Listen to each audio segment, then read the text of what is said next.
So for anyone that's been subscribed to my channel for a while now will know I'm a massive StarCraft fan, and I've covered it in depth previously. But I'm also a massive RTS fan in general. What's sad to me is that the genre has become somewhat of a bit of a lost art since really the peak of StarCraft 2's success.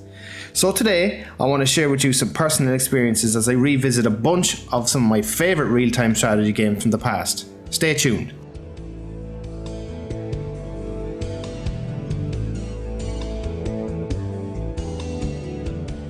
Now, to be clear before I start this, I don't necessarily believe that the RTS genre is completely dead. There are still plenty of new titles out. Age of Empires 4, the Total War series, they're all amazing. There's another game called Homeworld Desert of Karak, which is excellent too. It's a follow-up to Homeworld 1 and 2. But in all honesty, the RTS genre kind of peaked in and around 99, maybe to the early 2000s, when it was incredibly popular, including esports. And I think esports is the only thing kind of really keeping it going on a popular scale right now. You know, I don't really know many people who play RTS games anymore, bar a select few like myself.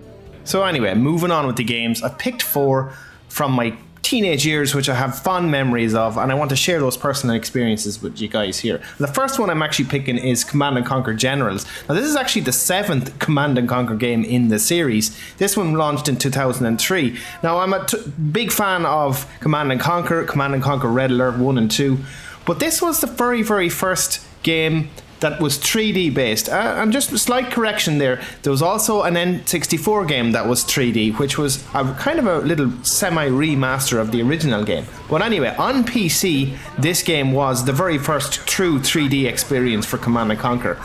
And it was also one of the very first games from the Command & Conquer series that I can remember actually being set in present day, and not in kind of some, sci-fi setting. So the game allowed you to control 3 factions: the USA, the GLA, and China. Now, the GLA are essentially a modern day depiction of modern terrorists, let's just say, back in 2003. So it's all very kind of gung-ho, America, hoorah, in a way, and then China being in somewhere in the middle, if that makes sense. So yeah, not to get into too much of the politics, it is a game after all.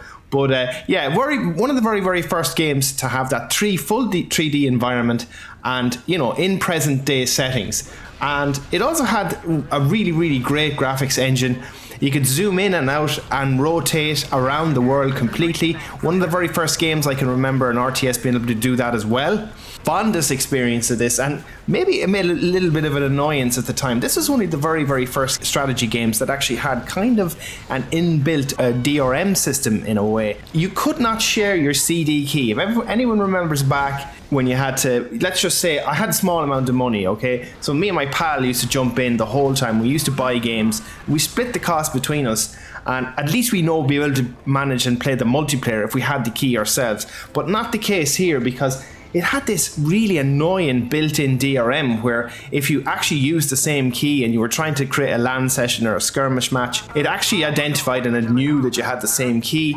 And what would happen is after 5 minutes, all your armies would essentially blow up. So it would actually let you think you could play the game, and then after 5 minutes, it'd pretty much destroy your army and the game would end. So that was actually inbuilt into the kind of licensing and copyright in the game itself. So we had to figure a way around it. Eventually, there was stuff like PC cracks, and you were able to generate CD keys yourself and stuff like that. We managed it, we worked it. We managed to be able to play offline with a bit of know-how and figuring it out. But yeah, just kind of a funny memory I have of the game. Anyway, some amazing LAN parties I've had with some of my pals playing this game. We used to do skirmishes, picking the highest difficulty. I think the highest difficulty was brutal at the time, and going against multiple Chinese or terrorist armies. We were very fond of picking USA in this one. I thought they had the best, most versatile army, including the really cool aircraft. So it had aircraft landing strips, and you could build like tons of them.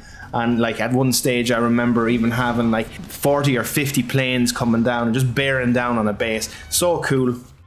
Now the next game on the list is Populous: The Beginning, a 90s RTS classic. what was unique about this game is not only is one of the very, very first 3D RTS games, but each map was an actual entire planet that you could fully explore. There was no fog of war in this game either, so you can actually see the entire planet, you can see what your enemy is doing, and you can do a full rotation of the globe on each planet. It's kind of a mix between a god game and an RTS game, in that you have a shaman, so essentially it's a woman trying to become a god, and then you have your worshippers, followers, who build your bases and build your warriors. Now there's a lot of spells in this as well, so they're really, really cool. The shaman has special abilities. She can build bridges, she can cast lightning in combat, fireballs, etc.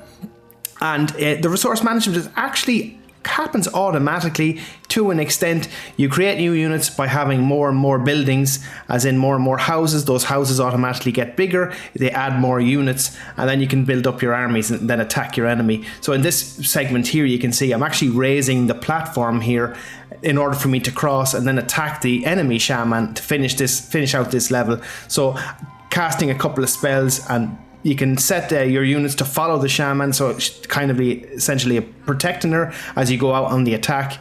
A really, really cool and really, really unique RTS game. Again, a nice little blend between, if you remember, the original Populous games were a complete god sim. You couldn't have control of any ground units like you would with an RTS. This found a lovely blend between both. And some of I have to bear in mind the graphics at the time were absolutely fantastic, given the date in which this game came out, and they actually really, really hold up really well. Even now, you can get this game on GOG for, God, probably even €5. Now next up is the RTS classic Total Annihilation, released in '97. But before I do, I wanted you to hear this. Listen up. It was near the end of the war, and after 4,000 years, the Core Empire stood on the brink of final victory over the Arm Rebellion.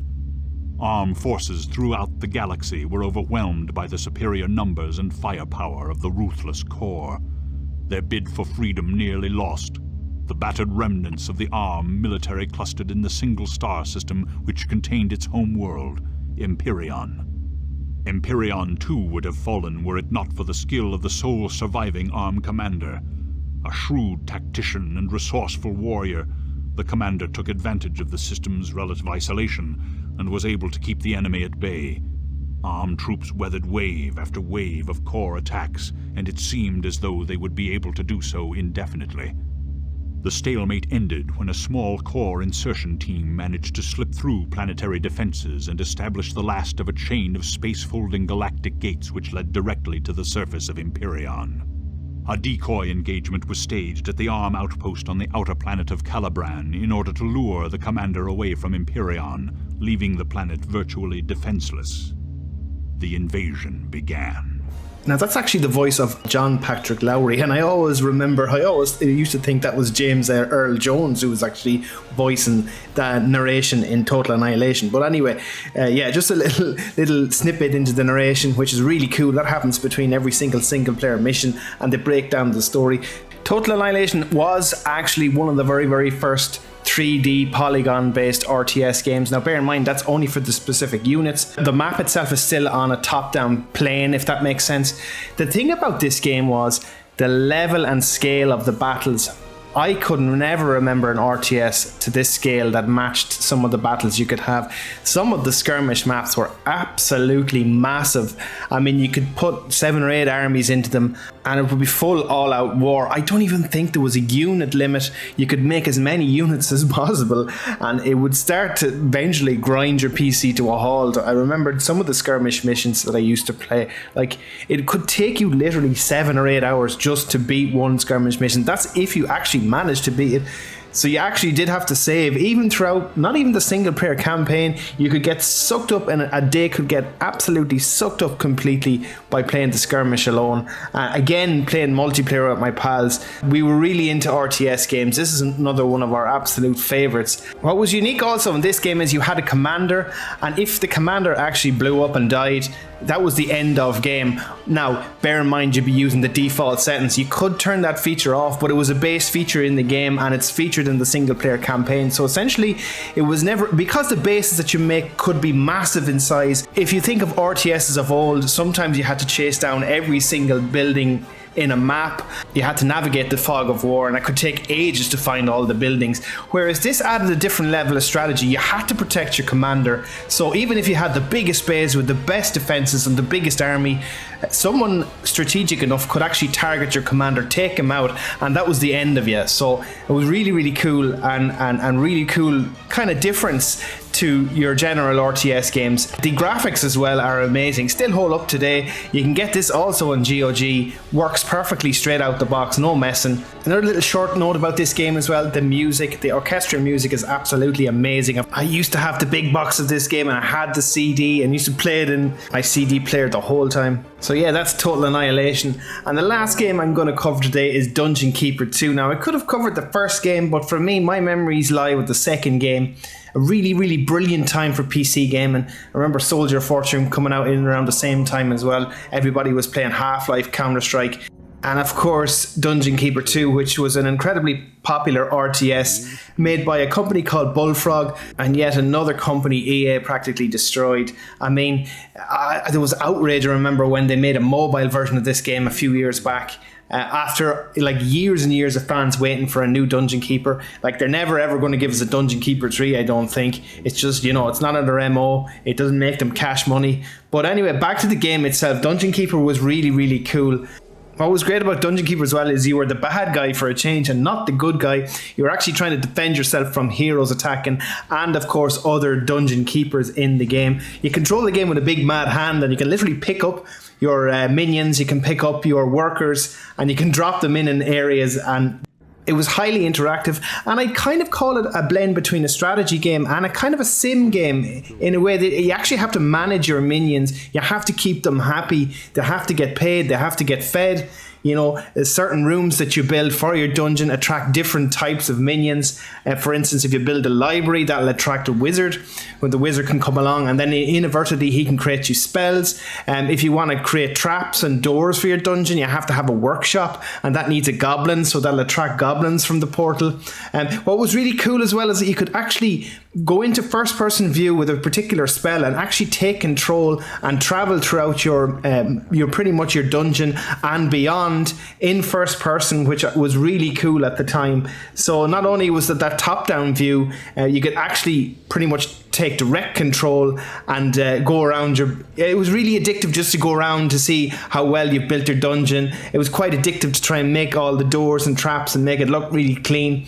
And the campaign itself was brilliant, and not to mention the skirmish as well. So yeah, that's today's video, and I want to make this into a little bit of a series because there's so many games I wanted to cover. It was really hard to compact it into one video, so I'm going to spread this out. I do want to look as well at new age RTS games and not just the classics, so stay tuned for that. If you've enjoyed what you've seen, guys, please share your thoughts in the comments. Let me know some games that you'd like me to cover in the RTS genre, and if you're new to the channel and you've enjoyed this, please consider supporting and subscribing me. I'd much appreciate it. I'll talk to you next video, guys. Thanks for watching.